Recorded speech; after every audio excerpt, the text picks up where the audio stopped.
일단 김치 가져가세요. 저희 집에 이런 거 필요 없다고요. 어머니 제발 좀요. 김장 같은 거 하지 마세요. 저희는 백화점 김치 먹는다니까요. 이런 냄새나는 김치 저희 냉장고에 둘 데 없어요. 이거 가져가세요. 다시는 이런 거 들고 오지 마세요. 안녕하세요. 저는 박순자, 72살입니다.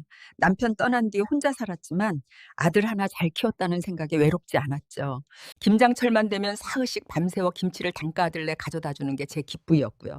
어린 땐 제 김치 없으면 밥도 못 먹는다던 아들을, 그 아들이 올해 김치 2통 앞에서 어떤 말을 했는지 정말 상상도 못했습니다. 이 황당한 하루의 이야기를 지금부터 들려드릴게요. 그날 토요일 오전이었습니다. 택시를 불렀습니다. 김치통이 무거워서 버스는 엄두도 못 냈습니다. 택시비만 3만 원이 넘었지만 아들 얼굴 보면 그까짓 돈이 아깝지 않았습니다. 기사님이 트렁크에 김치통을 실어주며 말했습니다. 김치 내음이 진하게 풍기네요. 정성이 대단하시네요. 그 말에 저는 뿌듯했습니다. 그래요, 정성이지요. 아들과 손주들 위한 정성이라고요. 아들 집 앞에 도착했습니다. 고급 아파트 단지였습니다. 로비도 호텔처럼 화려했습니다. 경비 아저씨가 문을 열어주며 어디 가시냐고 물었습니다. 20층 간다고 했더니 택배는 경비실에 맡기셔야 한다고 했습니다. 택배가 아니라 제가 아들 보러 가는 거라고 설명했습니다. 엘리베이터를 타고 올라가는 동안 가슴이 두근거렸습니다. 손주들이 좋아할 모습이 그려졌습니다. 아들이 한 입 먹고 엄지를 치켜 세울 모습도 상상했습니다. 20층에 도착했습니다. 복도는 조용했습니다. 발소리조차 조심스러웠습니다. 아들네 집 앞에 섰습니다. 초인종을 눌렀습니다. 민수야, 엄마야. 김치 가져왔어. 문이 열렸습니다. 며느리가 나왔습니다. 하얀 원피스를 입고 있었습니다. 화장도 곱게 하고 있었습니다. 그런데 며느리 얼굴이 순간 굳었습니다. 어머님, 오신다고 연락 안 하셨는데요? 목소리가 날카로웠습니다. 반갑지 않다는 표정이 역력했습니다. 저는 당황했지만 애써 웃으며 말했습니다. 깜짝 선물이지. 김치 담갔어. 올해 배추가 정말 좋더라고. 손주들 주려고. 며느리가 김치통을 내려다보며 미간을 찌푸렸습니다. 김치요?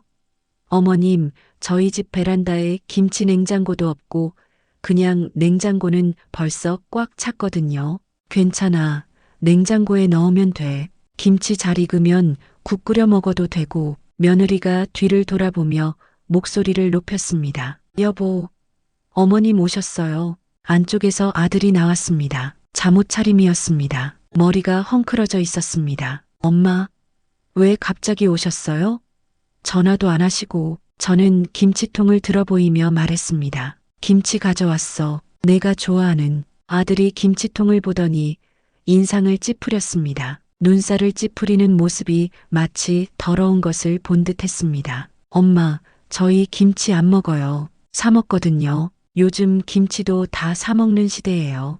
그 말에 가슴이 철렁 내려앉았습니다. 그래도 손으로 담근 김치가 더 맛있잖아. 손주들한테라도. 며느리가 팔짱을 끼며 말했습니다. 손주들은 김치 매워서 잘 안 먹어요. 어머님, 그리고 솔직히 이렇게 냄새나는 김치집에 들여놓으면 온 집안이 냄새로 진동할 것 같은데요. 냄새, 그 단어가 저를 후려쳤습니다. 냄새라니, 김치가 냄새가 나는 게 당연하지. 그게 김치인데. 아들이 한숨을 쉬며 말했습니다. 엄마, 우리 이제 그런 거 안 먹어요. 집사람도 싫어하고 저도 요즘은 김치보다 샐러드 먹거든요. 건강 때문에. 샐러드? 김치도 건강에 좋잖아. 아들의 목소리가 날카로워졌습니다. 엄마, 진짜 이해를 못하시네. 저희 라이프 스타일이 있다고요. 집사람이 인테리어 다 화이트 톤으로 맞췄는데 김치 냄새 배면 어떡해요? 라이프 스타일, 화이트 톤, 인테리어. 그런 단어들이 낯설었습니다. 그리고 그 단어들이 저를 짓눌렀습니다. 그래도 사흘 밤낮으로 담근 건데. 그때 아들이 버럭 소리를 질렀습니다. 이딴 김치 가져가세요. 저희 집에 이런 거 필요 없다고요.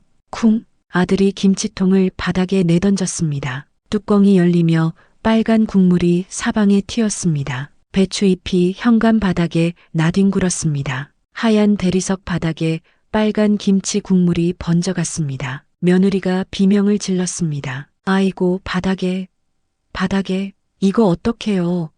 청소 어떻게 해요? 아들이 김치 냄새가 역하다는 듯 코를 막으며 말했습니다. 엄마, 이제 좀 그만하세요. 저희한테 자꾸 이런 거 들고 오지 마시고요. 저희 삶을 이해 좀 해주세요. 저는 그 자리에 서서 바닥에 나뒹구는 김치를 바라보았습니다. 사흘 동안 절인 배추, 밤새 뒤척이며 걱정한 간, 손가락 마디마디 아프도록 버무린 양념, 그것들이 지금 바닥에서 짓밟히고 있었습니다. 며느리가 걸레를 들고 와서 바닥을 닦으며 중얼거렸습니다. 정말 냄새 빠지려나. 온 집안에 김치 냄새가 진동하는데 아들이 현관문을 활짝 열며 말했습니다. 엄마, 죄송하지만 오늘은 그만 가보세요. 저희 약속도 있고요. 저는 고개를 들어 아들을 바라보았습니다. 제 아들이었습니다. 제가 10개월 열을 뱃속에 품었던 아들이었습니다. 밤새 앓을 때마다 등을 토닥이며 간호했던 아들이었습니다.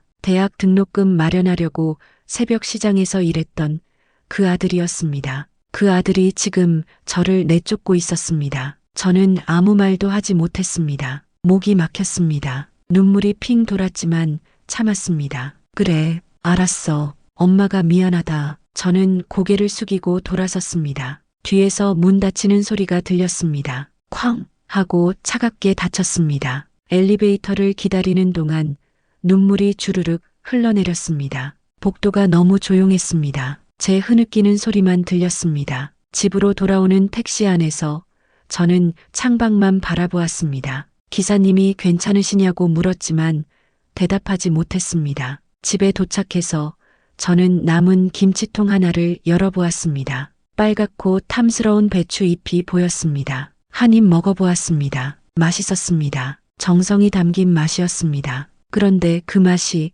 쓰디쓴 약처럼 느껴졌습니다. 그날 밤 저는 잠을 이루지 못했습니다. 천장을 바라보며 생각했습니다. 내가 뭘 잘못한 걸까? 김치를 담근 게 잘못인가? 아들을 생각한 게 잘못인가? 다음 날 아침 저는 책상 서랍을 열었습니다. 그 안에는 낡은 통장 하나가 들어 있었습니다. 남편이 남긴 통장이었습니다. 남편은 생전에 저에게 말했습니다. 당신, 이건 절대 아들한테 말하지 마. 당신 늙어서 아플 때를 대비해서 모아둔 거야. 아들은 자기 힘으로 살아야 해. 통장을 열어보았습니다. 잔액은 3억 8천만 원이었습니다. 남편이 평생 모은 돈이었습니다. 남편은 작은 공장을 운영했습니다. 크게 벌지는 못했지만 조금씩 모았습니다. 아들 대학 등록금 내고 결혼 자금 대주고 그래도 남은 돈을 저를 위해 남겨둔 것이었습니다. 저는 그 돈을 한 번도 손대지 않았습니다. 아들이 잘 살고 있다고 생각했으니까요.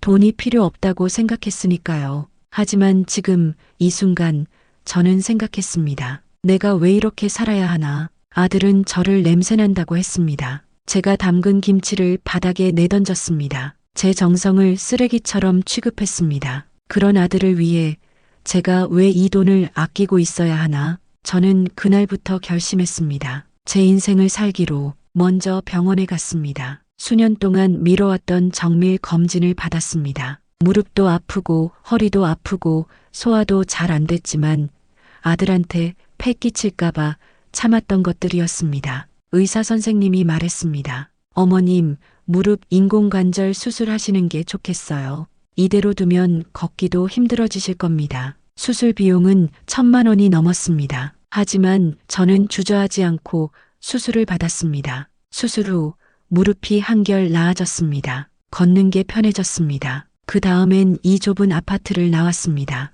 남쪽 지방 바닷가 근처에 작은 전원주택을 샀습니다. 마당이 있는 집이었습니다. 텃밭도 가꿀 수 있는 집이었습니다. 이사를 하는 날 아들한테는 연락하지 않았습니다. 어차피 관심도 없을 테니까요. 새 집에 짐을 풀며 저는 창밖을 바라보았습니다. 바다가 보였습니다. 파도 소리가 들렸습니다. 제 인생에서 이렇게 평온한 순간이 있었나 싶었습니다. 저는 그곳에서 제 삶을 시작했습니다. 아침엔 산책을 했습니다. 오후엔 텃밭을 가꿨습니다. 상추도 심고 고추도 심고 토마토도 심었습니다. 동네 노인정에도 나갔습니다. 거기서 새로운 친구들을 만났습니다. 같은 또래의 할머니, 할아버지들이었습니다. 그분들과 함께 웃고 이야기하고 차도 마시며 시간을 보냈습니다. 저는 그제야 깨달았습니다. 내가 그동안 얼마나 외로웠는지, 아들만 바라보며 살았던 제 인생이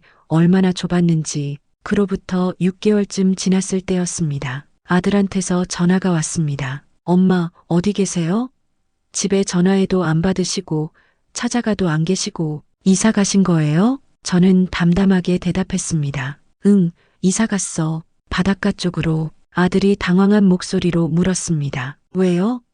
왜 말도 안 하고? 엄마, 돈은 어떻게 하셨어요? 제가 알아서 했어. 엄마, 그게 무슨 말씀이세요? 혹시 전세금 빼서 쓰신 거예요? 나중에 어디 사실 건데요? 걱정 마. 엄마 살 집은 있어. 아들이 한동안 말이 없었습니다. 그러다 조심스럽게 물었습니다. 엄마, 혹시 돈 좀 있으세요? 저는 그 말에 코웃음이 나왔습니다. 왜? 돈 필요해? 아들이 한숨을 쉬며 말했습니다. 사실은 제가 요즘 회사에서 좀 힘들어요. 구조조정 대상에 올라서, 그리고 집사람도 지금 일 안 하고 있거든요. 애들 학원비도 만만치 않고. 저는 차갑게 대답했습니다. 그래서 엄마, 좀 도와주실 수 있으세요? 얼마 안 돼도 돼요. 2천만 원만.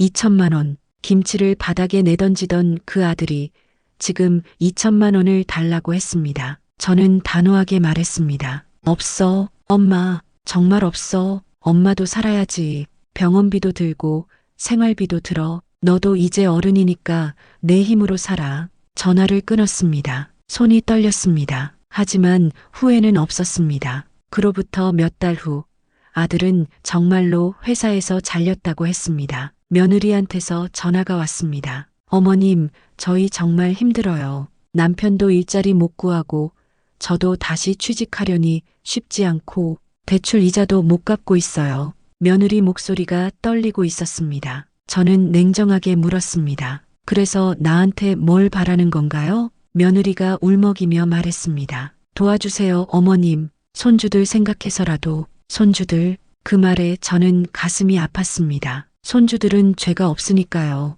하지만 저는 말했습니다. 손주들은 너희가 키우는 거야. 내가 왜 책임져야 해? 어머님, 너희가 나한테 한 짓 생각해봐. 김치를 바닥에 내던지고 냄새난다고 하고 나를 쫓아냈잖아. 그때 손주들 생각했어? 며느리가 흐느끼며 말했습니다. 죄송해요, 어머님. 그때 제가 정말 잘못했어요. 용서해 주세요. 하지만 저는 더 이상 듣지 않았습니다. 전화를 끊었습니다. 그 후로도 아들과 며느리는 몇 번이나 전화를 했습니다. 문자도 보냈습니다. 엄마, 제발요. 우리 집 경매 넘어가요. 엄마, 애들이 학교도 못 다니게 생겼어요. 엄마, 이러지 마세요. 하지만 저는 답하지 않았습니다. 제가 냉정한 사람이 된 걸까요? 아니었습니다. 저는 그저 제 인생을 살기로 결심한 것뿐이었습니다. 1년이 더 지났습니다. 어느 날 동네 카페에서 차를 마시고 있는데 낯익은 얼굴이 보였습니다. 손주였습니다. 큰 손주,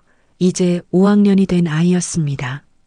아이는 저를 보더니 달려왔습니다. 할머니, 아이가 제 품에 안겼습니다. 아이 몸이 예전보다 훨씬 작게 느껴졌습니다. 살이 많이 빠진 것 같았습니다. 할머니, 보고 싶었어요. 저도 눈물이 핑 돌았습니다. 나도 보고 싶었어. 아이 뒤에서 아들과 며느리가 다가왔습니다. 두 사람 모두 초췌해 보였습니다. 아들 얼굴엔 수염이 덥수룩했고 며느리는 화장기 없는 얼굴에 피곤한 표정이었습니다. 아들이 고개를 숙이며 말했습니다. 엄마, 죄송해요. 정말 죄송해요. 며느리도 눈물을 흘리며 말했습니다. 어머님, 용서해 주세요. 제가 정말 잘못했어요. 저는 두 사람을 바라보았습니다. 그들은 더 이상 제게 거만하지 않았습니다. 더 이상 저를 무시하지 않았습니다. 하지만 저는 그들을 용서해야 할까요? 돈을 줘야 할까요? 저는 한참을 고민했습니다. 그리고 결정했습니다. 나는 너희한테 돈을 주지 않을 거야. 너희 인생은 너희가 책임져야 해. 아들이 울먹이며 말했습니다. 엄마, 하지만 손주들은 다르지. 손주들은 죄가 없으니까. 저는 손주를 바라보며 말했습니다. 할머니 집에 놀러 오렴. 주말마다 오렴. 밥도 해주고 재미있는 것도 많이 보여줄게. 손주가 환하게 웃었습니다. 정말요, 할머니? 그래, 정말이야. 아들과 며느리는 감사하다며 연신 고개를 숙였습니다. 하지만 저는 단호하게 말했습니다. 하지만 명심해. 너희가 나를 다시 무시하거나 함부로 대하면 그땐 정말 끝이야. 손주들도 못 보게 할 거야. 두 사람이 고개를 끄덕였습니다. 저는 그날 이후 손주들과 주말을 보내기 시작했습니다. 아이들에게 밥을 해주고 바닷가를 산책하고 텃밭에서 채소도 키웠습니다. 손주들은 할머니가 만든 음식이 제일 맛있다고 했습니다. 할머니, 이 김치 정말 맛있어요. 큰 손주가 김치를 한 입 베어 물며 말했습니다. 그 말에 저는 눈물이 났습니다. 그래, 할머니가 정성 들여 담근 거야. 작은 손주도 밥을 한 그릇 뚝딱 비우며 말했습니다. 할머니, 나도 할머니처럼 요리 배우고 싶어요. 저는 아이들을 안아주었습니다. 따뜻했습니다. 아들과 며느리는 조금씩 변했습니다. 아들은 새로운 일자리를 구했습니다. 예전만큼 크지 않은 회사였지만 성실하게 다녔습니다. 며느리도 시간제 일을 시작했습니다. 두 사람은 더 이상 화이트톤 인테리어니 라이프 스타일이니 하는 말을 하지 않았습니다. 그저 하루하루 살아가는데 집중했습니다. 그리고 저를 만날 때마다 감사하다고 말했습니다. 저는 그들에게 돈을 주지 않았습니다. 하지만 손주들에게 필요한 것은 챙겨주었습니다. 학용품도 사주고 옷도 사주고 가끔 맛있는 것도 사주었습니다. 아들은 어느 날 제게 말했습니다. 엄마, 그때 정말 죄송했어요. 제가 너무 교만했어요. 엄마 정성을 몰라봤어요. 저는 아들의 손을 잡았습니다. 이제 알았으면 됐어. 사람은 넘어져 봐야 배우는 거야. 며느리도 저를 찾아와 말했습니다. 어머님, 그때 김치 정말 맛있었을 텐데 제가 너무 어리석었어요. 지금이라도 김치 담그는 법 배워도 될까요? 저는 며느리에게 김치 담그는 법을 가르쳐 주었습니다. 배추 고르는 법부터 절이는 법, 양념 만드는 법까지. 며느리는 서툴렀지만 정성껏 따라했습니다. 그렇게 만든 김치를 맛보며 며느리가 말했습니다. 어머님, 김치 맛엔 못 미치지만 그래도 정성은 담았어요. 저는 웃으며 말했습니다. 정성이 중요한 거지. 맛은 나중에 따라오는 거야. 새해가 흘렀습니다. 저는 여전히 바닷가 작은 집에서 살고 있습니다. 텃밭은 더 넓어졌습니다. 상추, 고추, 토마토뿐 아니라 호박도 키우고 깻잎도 키웁니다. 동네 노인정 친구들과는 일주일에 3번씩 만나 차도 마시고 등산도 갑니다. 무릎 수술을 받은 덕분에 산을 오르는 것도 한결 수월해졌습니다. 저는 행복합니다. 아들은 이제 저를 자주 찾아옵니다. 한 달에 2번은 꼭 옵니다. 올 때마다 고마운 것들을 들고 옵니다. 과일도 사오고 반찬도 사옵니다. 며느리도 함께 옵니다. 이제는 예전처럼 거만하지 않습니다. 제 집에 오면 설거지도 도와주고 청소도 도와줍니다. 그리고 무엇보다 손주들이 자주 옵니다. 손주들은 할머니 집을 천국이라고 합니다. 할머니 집에 오면 맛있는 것도 많고 바다도 보고 재미있는 이야기도 들을 수 있대요. 저는 손주들에게 김치 담그는 법도 가르쳐주고 있습니다. 큰 손주는 이제 중학생이 되었습니다. 얼마 전엔 학교에서 김치 담그기 대회가 있었는데 1등을 했다고 자랑했습니다. 할머니가 가르쳐준 대로 했어요. 저는 그 말에 가슴이 뿌듯했습니다. 작은 손주는 초등학생이 되었습니다. 글씨를 배우더니 저한테 편지를 써서 보냈습니다. 할머니 사랑해요. 할머니 김치가 세상에서 제일 맛있어요. 그 편지를 읽으며 저는 울었습니다. 행복한 눈물이었습니다. 저는 이제 알았습니다. 인생은 누군가를 위해서만 살 수 없다는 것을, 나 자신을 위해 살아야 한다는 것을, 그리고 그렇게 살 때 비로소 다른 사람들도 나를 존중한다는 것을. 김치를 바닥에 내던졌던 그날 저는 무너졌습니다. 하지만 그 무너짐 속에서 저는 다시 일어섰습니다. 그리고 제 인생을 되찾았습니다. 올해도 김장철이 돌아왔습니다.